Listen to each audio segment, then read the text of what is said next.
Hey, what's up, everyone? Welcome to Trust and Believe. I'm your host, Shaun T. And today I have a guest that's going to help you unleash your creativity. I know a lot of us get stuck and we have our idea of what being creative is, and you are going to feel so liberated and so free.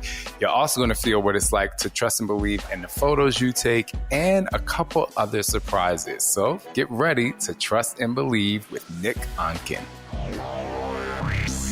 Somebody saying hell yeah! No? What's up? He's better than Oprah. Come on, y'all. This is Shaun T, and it's time to trust and believe.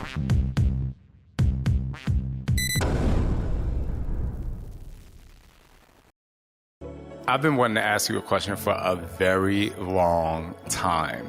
So a lot of times when I meet people, I'm kind of a feeler of sorts. I kind of like really connect to people's energy right away, especially if I have to do like a project with them. I really kind of immerse myself in what it is that they need to do the best job that they can do, especially when teaming up with me.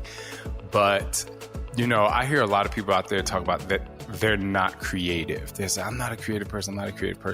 And I always am like, I just don't believe that to be true. But then when I met you, you read creativity, like the aura around you is creativity. And I always wanted to ask you, since I met you, you know, what do you see? And I know that might be a really weird question, but I just don't believe you see like other humans see. Like you see something. And so like when you start to visualize, you know, what is your creative process? Yeah, I mean, that's a great question. I think for me, like, I see so many different things. I mean, I see snapshots and photographs everywhere I walk and everywhere I go, and I see people's energy as well. Like I read, you know, when we first met, we jumped in and the sauce was flowing. You know what I'm saying? And I think that's a big thing that I pick up on is different people's energy, and that inspires me creatively as well. You know, whether it's photography or even infusing that energy into the hats that I'm making and all of that. But I think I walk through life with a lens of creativity and a lens of like, oh, not only just like creating artistically, but also the idea of creating my life and creating the experience that I want to experience in life. And so everything infuses, you know, it's kind of almost like this cycle that just life influences creativity, and creativity influences life. That's what I love, about dressing with style. Is it just like inspires me to like live my fullest expression and creativity and be that in the world. And you know, everyone I meet that's either similar to you or that has this incredibly creative mind, I just know that their childhood was special in some way. Because, you know, like I have a friend and her daughter, I think she's 16 now, 15 or 16, but I knew her since she was 6. And she would be the little girl that went to school every day, and she would carry an umbrella. Even when if it wasn't raining, she would, and everyone would be like, I think they probably look at her like, okay, you know, like that's interesting. But to her, it really was her personality. So what was that thing, or what was that defining moment as a kid for you? Because I know you had to be the kid in the class that people were like, wow. At least that's what I think I would say, wow. Yeah, you know, I think I had my upbringing was very, I guess I grew up in a very conservative Christian upbringing, but then I also my parents really encouraged me to practice whatever I wanted to artistically and however that went. So especially in high school, I was doing all kinds of different, I was doing drawing, painting, sculpture, pottery, photography, graphic design, and like made us like experiment with all these different mediums and, you know, to really figure out which one was the direction that I wanted to go. So, you know, I mean, maybe I didn't carry an umbrella with me everywhere, but I was definitely encouraged to really pursue my creative explorations. And I think that's really what shaped and allowed me to step into to the world of creativity as a career, as an artist, as whatever it is. Creative alchemist is now what I'm kind of experimenting with in terms of my vision and direction. I like that. And I'm sure you read the book, The Alchemist. Of course. It's a couple times. Incredible. Oh my, a couple times. See, that's what I like. That's when you know somebody really gets into it. And I just remember reading that book and the visualization, you know, when I read something, I actually create a movie out of it, you know? So, and it's kind of like to read that book again is kind of like watching a movie again, but then also, seeing which parts like emotionally make you rise emotionally, if you will, give you that emotional rise. So why Creative Alchemist? What made you decide on that as a title for yourself?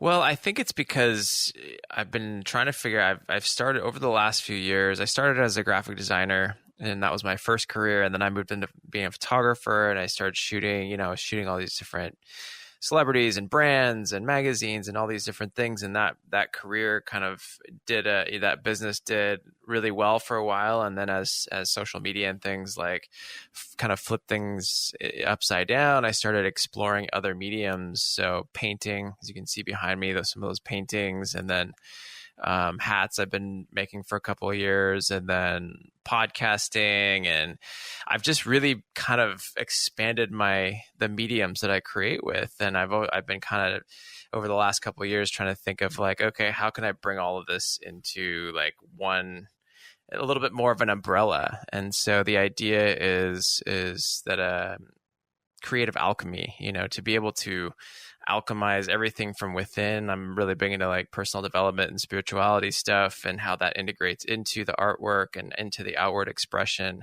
So it is a process of alchemy. You know, you talk about the alchemy or the alchemist in the book. It's so much about the journey and going through the journey versus the actual destination. And that's the creative process, is the alchemy of what's happening inside of you as it gets expressed to the external space of you. And so that's where the idea of creative alchemist comes from.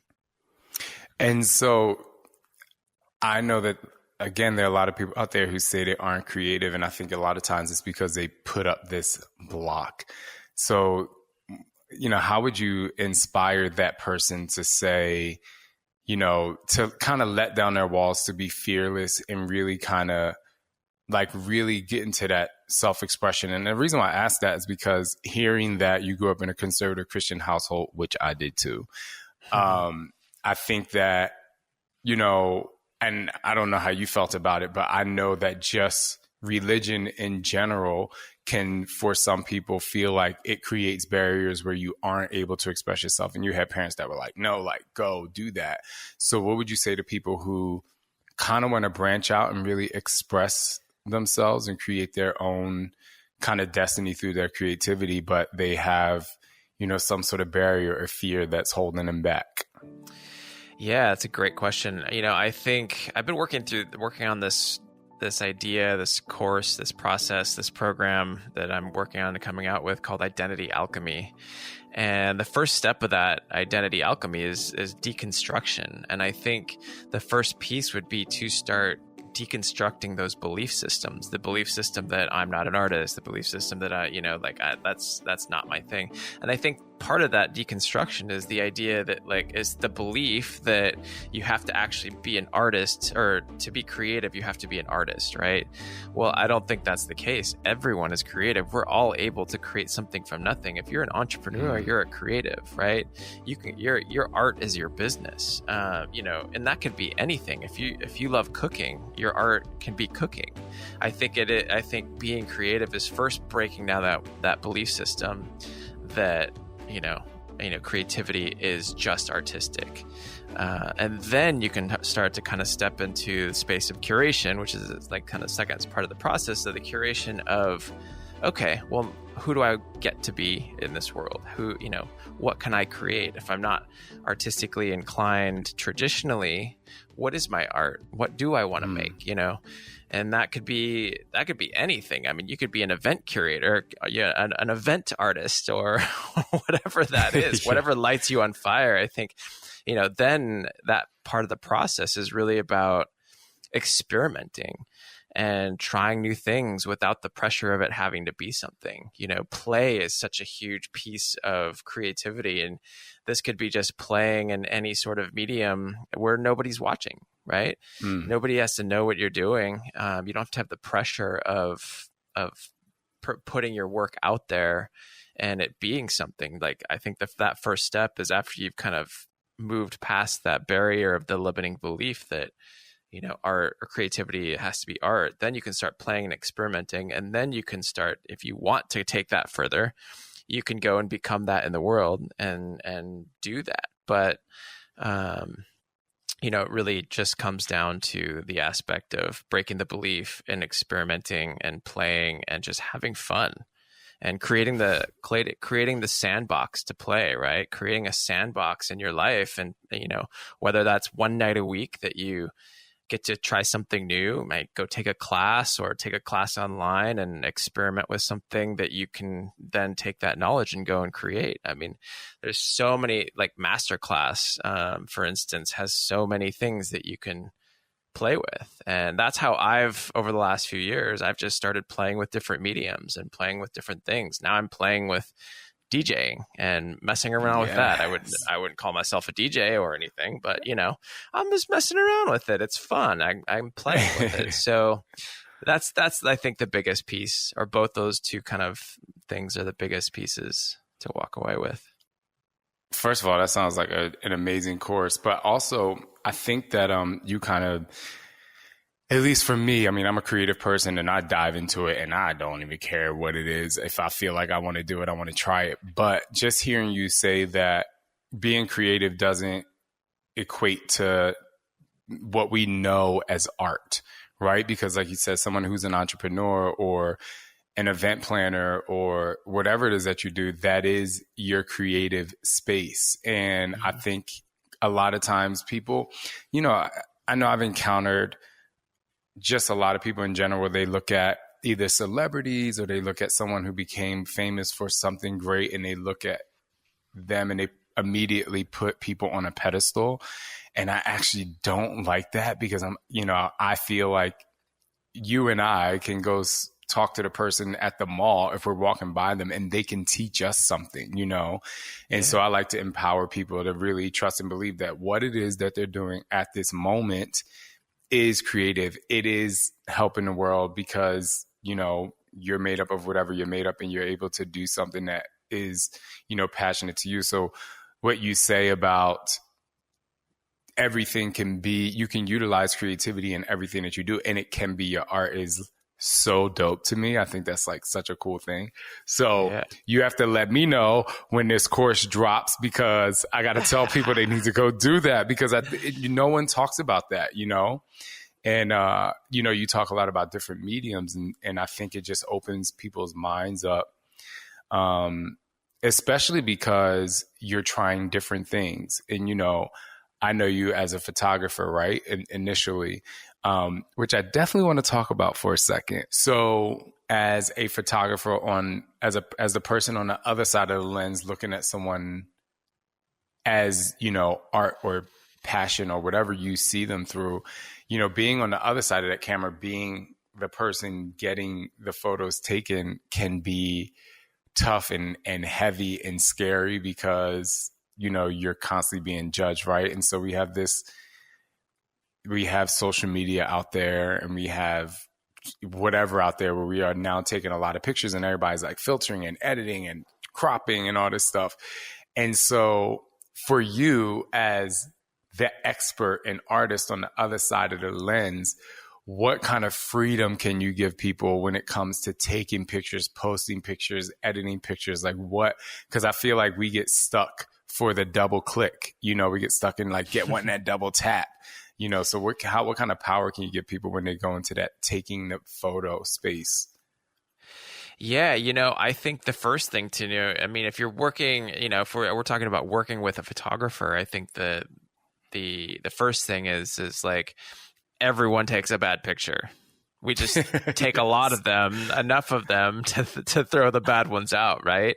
And, you know, as a good photographer, you get more better ones out of the batch, you know, you're throwing less of them away. So that's the first step. But I always preface everybody that I work with, I always preface that. I'm like, don't worry, like, be yourself, you know, bring your sauce, and we'll throw all the bad ones out, you know. But the more we can play and have fun, the more we're going to have like such a great time, and that energy is going to show through. I mean, when you and I shot together at Lewis's thing, you know, you felt the energy, right? Like, and I was playing off of your energy, and you were playing off of my energy, and we had a blast. And then that came through in all the photos, right? So I think being able to like step, first of all, if you're working with a photographer, just kind of throw all that stuff aside, throw the limiting beliefs aside, get a good night's rest, feel good, you know, feel positive. You know, we got to take care of our earth suits too, you know, I mean, which is what you teach, right? Like fitness and health, and like, you know, get your body in gear as well as your mind and your soul and all these things. And this is kind of like long-term prep coming into a photo shoot, is prepping up for that and feeling good and coming into it. So, you know, and then I have different tricks and different things of like, you know, sometimes it's like blowing out your lips to like relax the muscles in your face. And, nice. And that's, you know, this is kind of more on set, on, you know, working with a photographer type of thing. But if you're posting your own photos, I think one of the big things I see, and this is kind of what I'm also teaching with the identity alchemy stuff, is how do you create a personal brand that's congruent with who you are into what you're posting in social media and content wise, because sometimes you see a lot of incongruence, which leaves you. So it's like you have like this, hey, look, I'm hot photo, but then like the caption is completely irrelevant to the photo, right? And so you're like, wait, this doesn't make any sense. The person's brain is experiencing cognitive dissonance, because they're like, wait, I don't know what this, they're trying to tell me, the photo is telling me one thing, but then their caption is telling me a whole different thing. So I think now it's like, how do you create a personal brand that's in alignment with who you are and what your message is? So that's kind of moving into the actual posting of content and creating content. So that's kind of constantly what I'm thinking of when it comes to building that personal brand, telling your story, is creating that congruent through line. You know, I want to get back to, I love what you said about, you know, we all take a bad photo. Like you know, the goal is to throw away the bad, and like, you know, how many good photos do you get out of the batch? But do you and maybe you can't answer this question, but if you can, I think it will free up a lot of people's mental health. You know, we take a bunch of photos of us, and we are throwing a batch away. And then you ever notice that you as a photographer, or you just helping someone choose a photo, you say, oh my gosh, that photo is really good. And that person's like, no, that photo sucks. And we see that person from the outside, and they look at them from the inside. What is that thing? Like, what are those things that people are looking at that like make them think a photo is bad, when we on the outside, or you especially as an expert photographer, sees as good? Yeah, that's a great question, because I've encountered that a handful of times where, you know, it's that person's own limiting beliefs and the way that they see themselves. When I, as a photographer, know that they look good in this photo and they look amazing, and I think they look great. But I think it's also that person that there is an inner alchemy to it, of learning to, you know, see like where you accept yourself and where you love yourself and where you embrace yourself. And that's a whole internal process in and of itself. And that's probably the deconstruction phase of identity alchemy, is like, okay, that's another belief to start to examine. That's another space within yourself to examine, of like, okay, am I really too hard on myself? Am I just comparing myself to everyone? Or how much can I own my own flaws and my own, you know, body in that respect, and put that out there? Because the other piece of it is the ownership of who you are, and the ownership of your flaws, and the ownership of those things. Like, I don't tend to like retouch stuff too much, because it's like, and then, you know, and my clients have a range of different, you know, some people want to be seen with more of their flaws, or like the not as like fake smooth skin and stuff like that. And it really comes down to that level of how much self-love you have, how much confidence that you want to exude that's beyond the physical body, right? It's like that energy that's coming through. So, you know, it does come down to that. And I think also, if you hire the right photographer and you trust that person, and they say that it's a great photograph, then, and like you look great, then step into that. You know, I think that's part of also when I'm doing the photography piece with these entrepreneurs and thought leaders and different people that I work with. You know, part of it is creating this identity and this aspirational identity that people want to step into, you know. And it's like, okay, if I see this photo of me, like, how can I step into that and own who that is in that photo, and then present that to the world and tell that story? Because that's also the piece of development within yourself. And so, yeah, I mean, I think it's about examining your own heart. It's examining where you're accepting yourself, your self-love, and then stepping out with confidence within that. Those photos you took that day of me in Ohio at Lewis's thing, it was the first time where, you know, I really stepped outside of myself, and, you know, it was just so natural. Like, the light was what it was, what we had. You know, usually I don't like pictures that are like super close to my face. And I think that was the first time where I got a bunch of photos back, and I was just like, wow, like, it was just so it was, you know, I was dressed, you know, and I was having fun, but it was also like me in real life. You know, like, you know, I talk to people a lot about like having a mirror moment, and, you know, I tell them, like, instead of just going to the thing that you don't like every day, you know, like, there's something about you that looks good. But having talked to you now, I can also say, but you can accept what's not great too, or what you don't think is great, you know? And the sooner that you love that part of you, the sooner you accept it, you know, and it just becomes, because I think that, like, you know, we're in our skin. Like, this is what we're wearing. And while some people change it through surgery, most of us aren't. And so it's kind of like, accept it, you know? Yeah, absolutely. Well, and I think that the energy and the confidence and the ownership shows up and shows through in photographs more than the actual physicality, right? Like the fact that, like, you know, you brought that sauce. We just brought the sauce, right? We brought the energy, and like, we were vibing hard, and like, it was so fun, and you were owning yourself in those photos, and I could see it. And I was like, you know, that's the energy that I was playing out too, is that I was like working with you on. Maybe it wasn't necessarily directly, you know, but that's like how I work. And it really is. It's like, how much are you owning it? And that confidence and the energy shows through more than anything. All right. Now I want to switch gears, because I want to talk about, what'd you say you were in a plant-based medicine something or other? Can we talk about that? Like, I'm all about that life. Plant medicine. So plant medicine. Yeah. I don't know have you ever done plant medicine, like ayahuasca? No. Or... That's why I'm like, I want to hear about this. So big time. Well, yeah. So I went to this place called Arcana International last week in the Yucatan, and it was beautiful. It was an amazing ceremony. I'm dropping a recap of it this week on my podcast. So it's like if you want a full recap, you can go check that out. But we did peyote. We did a sweat lodge the first night. Oh, snap. For real? Yeah. I'd never done one before. You're the first person now that has told me that you've done one. So tell people what a sweat lodge is. Like, tell them what it is, because they need to know what this is. Yeah. So a sweat lodge is actually, it's a medicine that they, you know, it's like the indigenous tribes use and have used for years.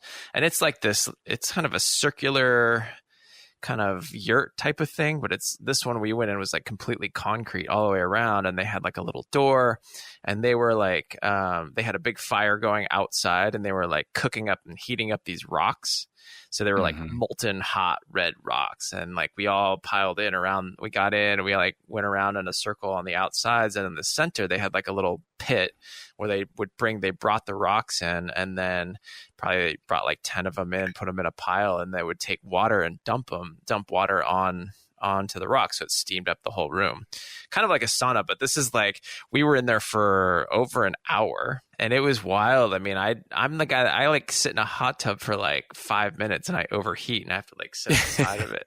I was like, how am I going to make it? How am I going to do an hour in the sweat lodge? I don't know if I could do that. But why do people do it? So one thing that keeps you through is your breath. Is if you can keep like your calm breath going all the way through, much like I don't know if you've ever done an ice bath, like a cold plunge, where you sit there for like at least 3 minutes.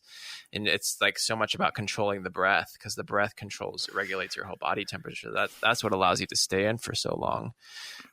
But for me, so they do like in the sweat lodge, they do like they were singing and chanting and doing different things. They took you through like a water and earth set part of the ceremony, and then a fire and then air part of the ceremony. And they do different things from that. So, at the end of the medicine, it was like an hour, 15 minutes or something like that, we got out. My body was buzzing. I mean, I was like shaking. It was crazy. And it felt really good. Your body was so high. And like, you just sweat out all the toxins and sweat out everything. So I think that's a big piece of the medicine. You can also transcend into different spaces. I had this whole experience with my grandmother as she was passing the last couple of weeks. And so I walked through this whole spiritual experience of walking her home and something. And that was a whole medicine in of itself. So that was the first one. And then, we did Peyote the first 2 nights, which is a cactus. And those were all night ceremonies. What's that? Okay, tell me more. I'm interested. So what is that? So peyote is a cactus. It's mescaline cactus, and you actually eat the cactus chunks. And it's a psychedelic. So these are all psychedelic plants, but these are all medicines. So the amazing thing about plant medicine is that it is intelligent, and it takes you. It's like, people say it's like doing 3 years of therapy in like a night or 2 nights. And it's powerful. I've been doing mushrooms and I've done ayahuasca before over the last couple of years, and it's been so healing for myself. But peyote was very much about being present. It's about presence. And there was a point where I was like blasted off, and I was like seeing all kinds of crazy fractals and colors and different patterns and shapes through most of the night. And then I woke up, I came out of it a little bit more into like later in the night, and I had this experience where I had no English. Like I couldn't label anything. It was really wild. And so I opened my eyes and I was looking at the sky. I was looking at the full moon. I was looking at the trees, but I literally could not formulate words to label them. And so it's interesting to look at life through like almost a newborn baby's eyes, where you're not attaching any story, a story to anything. Right? You're just observing and witnessing the world for what is. And that was, for me, the big lesson with peyote was like the present moment and being present and observing what is without attaching story of future or past. Because, when we attach all these future stories, worry about the future, regret the past, all these things, that's what creates suffering. And if we're always in our minds and we're never in the present moment, we're in a suffering space of either wanting or regretting or things like that. So peyote was really interesting in that respect. It's interesting because I was going to actually ask you, you answered it in your answer, but I was going to ask you, was that scary? Because if you think about it, someone in that, like, I've never done mushrooms. I've talked to people who've done it, and people have offered me to do it. I just don't think I'm ready for that just yet. But I think it's fascinating to be in a space, in a psychedelic space, or to hear about being in a psychedelic space, and it's not fearful. You're like, I don't know English.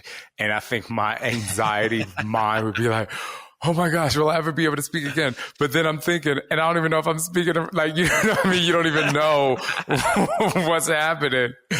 So I was going to ask you, was it scary? But then you said you kind of related it to being a baby, which I thought was just kind of fascinating because children, you're right. They don't know past or future. They only know now. Yeah. And I think that's the thing is, and I wasn't as scared because I've done many, many psychedelic journeys up until this point.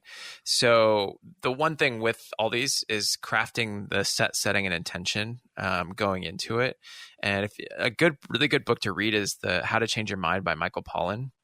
Because he comes at it from a very scientific perspective. He's a scientific food journalist, and he talks about psychedelics and, you know, the history of the research, his firsthand experience, and then all the new neuroscience that's happening around. So it's like very grounding, very good to know that like all you have to do is trust and know that you're going to be okay. You will come out of this. You'll be fine. That's the first intention. You know, there was points where with peyote, because I'd never done it before, I was like, wait, there was some twinges of fear coming in there, but I think fear is balancing the thoughts in your mind, right? And there's like new levels of awareness of becoming aware of where you're experiencing that. Because those fears, all it is thoughts in your mind and worries. Mm-hmm. And then those trigger the feelings in your body. So yes, there was a little bit of that because I'd never done that medicine before, but also knowing that I have done medicines before, that I was going to be okay. Yeah. Like, you know, what's on the other side. Yeah. That's cool.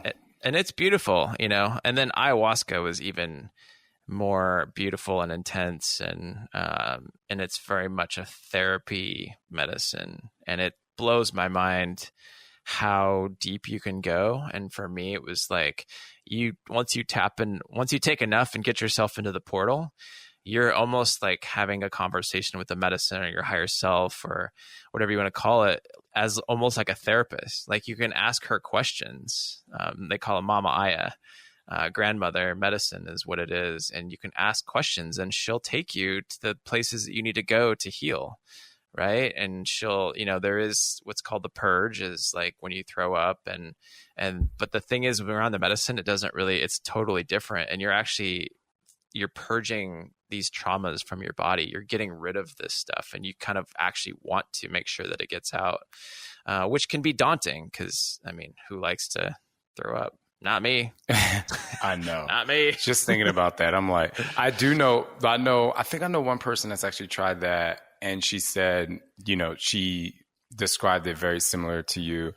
And then I spoke to a gentleman who did shrooms, and everybody describes it in terms of therapy. And I just think it's like it's incredible because no one thinks of it like that. And it's powerful. You know, if you're willing to like throw yourself into the fire a little bit, know that you're always going to be okay. You're always going to be held. You're always going to be, you know, and the shamans in the room are just incredible. We worked with these Peruvian shamans who, she's a 63-year-old woman from the Amazon, and they sing these icaros, which are the songs, and they actually channel like music from the plants, and it's really wild. Yes. And like they just sing it, and it's just like when you're on the medicine, it's just like this healing vibration that moves through your body and your soul, and it just takes you for this journey and heals you. You know, it's like people are getting free and healed from like childhood traumas, and it's so beautiful. And the medicine just knows where to go,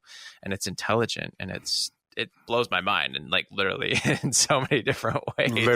Literally blows your mind. I do want to ask you about your hats, because it's so freaking cool, but also, you know, where did the idea of creative hats come from? I don't know if you have a name for it or if people can purchase it, but I'm looking at your hat rack behind there and I'm like, okay, I need to know a lot more about this. Yeah. So I used to I mean, I never really got into hats until a couple of years ago. And I had a friend who had a hat factory here in New York, and she got me into it, and I was working, you know, kind of making stuff with her, but she had a whole crew of people doing it. She shut it down, and then I started playing with them over a couple of years. And eventually, like, I would wear the hats out, and everybody would always be asking me where I got the hat. And I was like, oh, I made it, And then I was walking through Soho House in LA one time, and I was walking to the bathroom, and I was like, this guy was like, I heard this guy go like, "Yo, man, I like your hat," and I turn around, I walk over, and it was Justin Bieber and Haley. Oh, yeah. And I was like, oh shit, Justin. I've shot Justin a few times. So dope. Yeah, so we kind of knew each other, we kind of know each other a little bit in the fam, but like he didn't know it was me because I had long hair, and the last time I had saw him I had a shaved head. So yeah.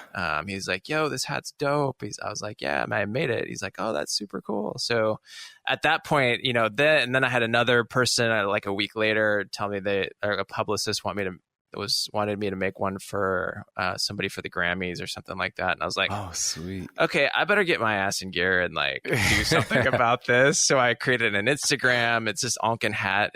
Onken obviously is my last name, and just started creating. I invested in a bunch of the tools and everything to start making them, and eventually it's all custom commissions. I just do one of a kind, just kind of channeled to that person and who they are, almost kind of like the photography. It's just like this expression and this collaboration. What is your definition of trust and believe, Nick? I think that's a great question, because I for me, it's really so much about trusting in the power of the universe and trusting that, the universe has my back and that things are going to be all right and things are going to be magical. I believe that whatever you believe gets manifested and created in this 3D world, and I want to live a magical, mystical life. Well, I believe you are definitely doing that. Tell everyone where they can find you besides Onken hats, because I know I'm going there as soon as I get off this podcast recording. But where else can people find you? And especially your course is coming out. Is it out yet, or is it? It's not out. No, we're still kind of in development with it. I'm going down to Puerto Rico this week to speak around identity alchemy, and so it's being developed all the way from like a few $100 course as a DIY blueprint, all the way up to how you can work with me to build your personal brand as a visual consigliere advisor. So we're going to create a line or a offering of services in between. So the best place to find me would be at Nick Onken on Instagram. So you can get to everything from there. All the other, my hat Instagram, photography, podcasts, and onken.co is my website, which has everything as well. Well, we will definitely go on there. Nick, thank you so much for your candidness, your openness, sharing your creativity, and I'm 100% sure that people will take some really great gems away from you speaking. And you have such a calm soul, which is really great. I mean, thank you. You're so calm and inviting into your energy. So everyone, please go check out Nick's podcast. Go follow him on Instagram. He is, if you're not watching this on YouTube, he's a really fine looking young man. He has amazing style, dope hats, glasses, long hair. Go check him out. Nick, thank you so much, man. I appreciate it. Thank you for having me.